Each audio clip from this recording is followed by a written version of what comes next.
Tepu, Assalamu alaikum, Namaste, Huru Nepa. This is Qesankh Ma Keparu with another exciting video for you. And in this video, I'm trying to introduce you to my new ferret. And she is putting up a fight. Oh my God. Hold on a second. All right, I got it. Can you calm down now, please? So I just got her and she is a baby. So I want to introduce you to Daisy. Take a look at the camera, Daisy. Look, Daisy, look. Stop fighting, Daisy. Stop fighting. Okay. I already have two ferrets, two males, so I decided to get this one female. And it's worked out really well because she's calmed them because the other two ferrets had a lot of anxiety. They wouldn't sleep. But now they sleep like all the time. And I think it's because of her. And I really got a little nervous about putting her in there with the two boys because she's a baby. Because the first time when I got Jazz, and then I got Razzie, and I put Razzie in the cage with Jazz, they fought. So Jazzy was like, "This is my house, get out." But then they became the best of friends. So I thought they were going to fight Daisy, but no, they did try to like run after her, but she's so small and agile, she just kind of kept jumping out the way, and they couldn't catch her.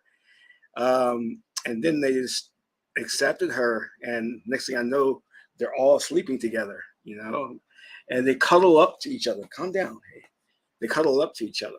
So if you don't know, ferrets are very like civic. They're very sneaky and crafty. They can get out of almost any situation. Like I'll put her in a box, she'll get out that box, she'll figure a way to get out of it. And ferrets are considered exotic pets. Cool, chill for a minute, all right? She got out the box. They're considered exotic pets for the simple fact that they bite. They bite a lot. Sometimes it hurts. Sometimes it doesn't, but you can teach them not to bite, And another thing that I find really negative about ferrets is they're very rebellious. So if you try to tell them to do something, not to do something, they'll do it. They'll do it, and they'll keep doing it until they get their point across that that they're going to do what they're going to do. So this is Davy. Can you stop biting me? I like her because she has the two black little streaks in the front of her, and then behind her, she's biting me right now. She has a long streak going all the way down her tail. So there she is, and you can see she's trying to bite me right now. Let's see if I can yeah, there she goes. So my other ferret, Jazz, does not bite at all anymore. He used to bite a lot, but he stopped doing that. But now I got Razzie, who is starting to bite, but the biting is their form of communication. For example, if they're not used to being picked up, they'll bite you and it won't hurt. Be like a little nibble to let you know, put me down, put me down. Now because she's a baby, Daisy's a baby, she's teething, so she'll just like nibble on me, and it won't hurt. But the worst thing about that is as a baby, she is super, super active. She has a lot of energy, so I can't control her a lot of the times. Say hi to the camera. Hi to the camera. Okay, right. She doesn't want to, she's not used to being held. So, and also if she hasn't been in this room. So everything's new to her. So she's looking around and she wants to explore. Ferrets love to explore, and they will find little holes and crevices that she didn't know existed in your place. And they are carnivores, so you have to feed them meat. They will kill rabbits, mice. So if you have a mice problem, a ferret is probably good to get. They're neutered. Come here. Where are you going? Daisy, where are you going? Daisy, come back. Come back, Daisy. Yeah, the ferrets that we get, or I get, are neutered, and they are what we call as descented. And that's another reason why people don't get ferrets, is because ferrets smell really bad. So you have to descent the ferret. And you know, the pet buyer, the breeder that I get them from, they come. Daisy, come here, come here. They come neutered and descented, and the breeder. Hold on, I'm going to show. I got to show them something if they can see it. The breeder puts their mark on them on the right ear. I don't know if she'll let you see it, her right ear. I don't know if you can see it. Daisy, hold still, hold still. But it's right. You won't be able to see it. She's moving too quick. But they put their mark on the right ear to let you know that they've been descented and neutered. So she'll never have babies. Oh, she's playing now. Now she wants to play. Okay. So the company, the breeder is called Marshalls, and they're pretty well known on the West Coast here. And you do not get a ferret unless you're willing to play with them. They love to play. That's all they want to do is play. And it's very exhausting. That's why when I got Jazz, I had to get Razzie so Razzie could play with Jazz, and they just have the time of their lives, you know. But I did not expect, and this is a very positive, she's going to pull a computer plugs out. She's messing around back there. I did not expect that she would have this calming effect on Jazz and Razzie, because they had so much energy. And the one thing I got really upset about Jazz, to the point of where I was actually going to take them back to the breeder, was that Jazz wouldn't go to sleep. Ferrets sleep 17 to 18 hours a day, but Jazz would not go to sleep. And it was, oh, she fell down. Come here. Hey, come here. Hey, come here. And then she's going to bite me. Can you come here for a second? All right. Yeah, got it. Jazz would not go to sleep. I mean, would not go to sleep. He was driving me crazy. And he would make noises because he wanted to get out of his cage. So when I got Razzie, then he started going to sleep, but still not that much. He would sleep for 2 hours, wake up, and then cause havoc and destruction, and then go back for another 2 hours. But when I got Daisy here, they slept, both of them and Daisy slept for 17 hours straight. I was so happy because everything was so peaceful. I was like, all right. Because I usually have to let them out their cage for at least 4 or 5 hours a day, or else they go nuts. And then when I let them out their cage, I got to plan on cleaning up because they'll destroy everything. They'll just get into everything, destroy everything. And Daisy here is typical. I'm just so really freaked out that she has so much energy. Look at her. She doesn't even want to sit still. Say hi, Daisy. Say hi. And they make the cutest sounds you've ever heard. One sound is if you step on their tail or their foot, they'll make this cute little sound. And I can't even imitate it. The other sound they make is called duking. And this duking is a sound that they make when they're happy and they're playing. And it sounds so cute. It's funny as heck when they're all doing it, you know. I can't imitate it, but it's a very, very cute sound. So those are very positive things about them. Daisy will start making it once she fell again, once she's happy. And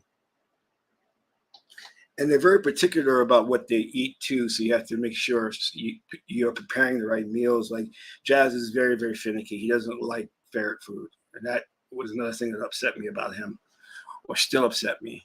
But you can actually train a ferret, and you can put a litter box out, and they'll go in the little box. And you want to come back. And you know what was really cool about Daisy? She's a ferret that could hold her own. Like Jazz and Razzie couldn't push her around. And when I put Jazz and Razzie in their cage, because they have a big cage, they had a hard time climbing up to the top of the cage. Daisy got in there and she was like, woo! She just went right to the top, no problem, went right down the bottom, woo! And I was like, it took Jazz and Razzie 2 or 3 weeks before they can climb up to the top because they had to grow a little bit. She just found a way to just go right on up. you know, she's very small and agile, and it's to her advantage, and she uses it, you know. And the other ferrets, like, they may try to play and pin her down or something. They can't. She's too quick for them, and she springs around. So they can forget that. But they love all sleeping together, which is, wait, so cool. Where did you go? Daisy, where did you go? This is the part that gets scary because you never know where they are. I lost Jazz for 2 days in the house and finally found him in a drawer. I don't know how he got in the drawer, but, you know. So, especially Daisy, because she's a baby, she's the baby. You gotta watch her, because they can contort their body, which I think is a lot of it's very lengthy and flexible, and they can get into the smallest places. And if they get out, you'll never see them again.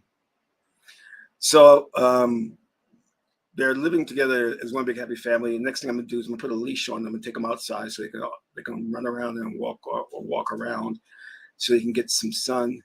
I'm very careful with Daisy right now because I said she's very small. So I don't want her getting into really small crevices or anything, and just me not be able to get her back. Because these ferrets can run you some money. You know, they can run you some money. But the thing I wanted to talk about just real briefly was that how the ferrets are very Sebek-ish, like the Sebek clan. They're very sneaky. They know how to team up. Like my ferrets know that they're not supposed to go into the bedroom, right? But you'll have, like, for example, Jazz will sit there by the doorway looking at me, and I get suspicious. And then when I'm about to try to close the door, Razzie runs in. I mean, super fast, so I can't even catch him. I'm like, you guys you're not respecting boundaries here, you know? So they're very conniving in that way, very sneaky.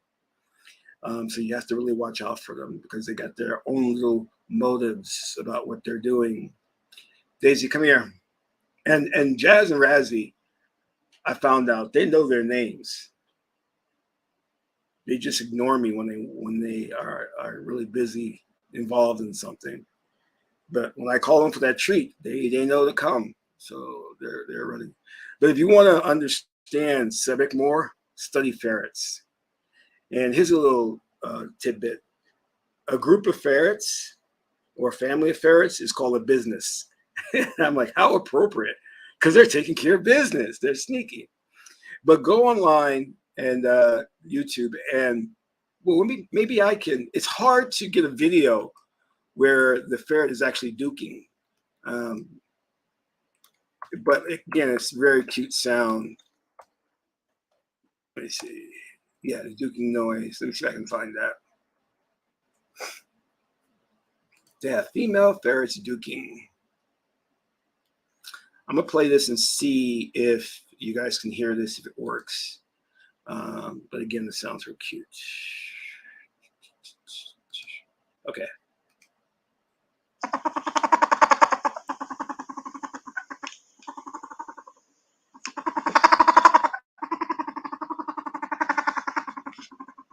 So yeah, that's the ferret duking, and it's.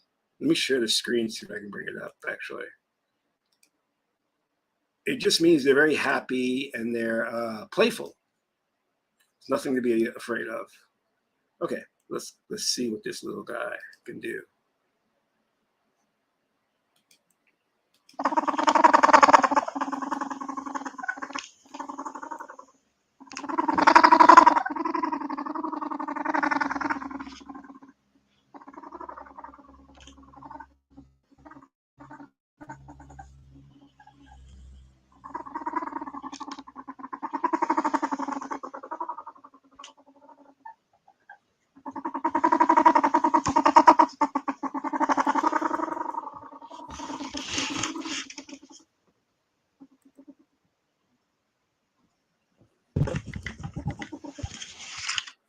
Alrighty then. So that's the duking.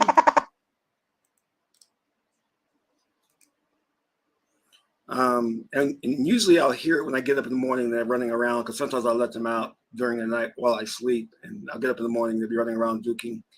And it's the funniest thing to hear. It's kind of like the Qesankh laugh, because Qesankh has a funny, distinctive laugh. So it kind of reminds me of that, because Qesankh likes to laugh. That's one of his trademarks. But anyway, I don't want to hold you. Thank you for tuning in for this really quick video. It's just wanted to show you the new edition, which is Daisy. I think it's a cute name. You guys let me know. If I don't decide on anything else, I'll keep it at Daisy. All right. So this is Qesankh Peru, son of Ma and Tahuti. My aunt is the beautiful goddess Heteru. To my next video, I'm in Ra.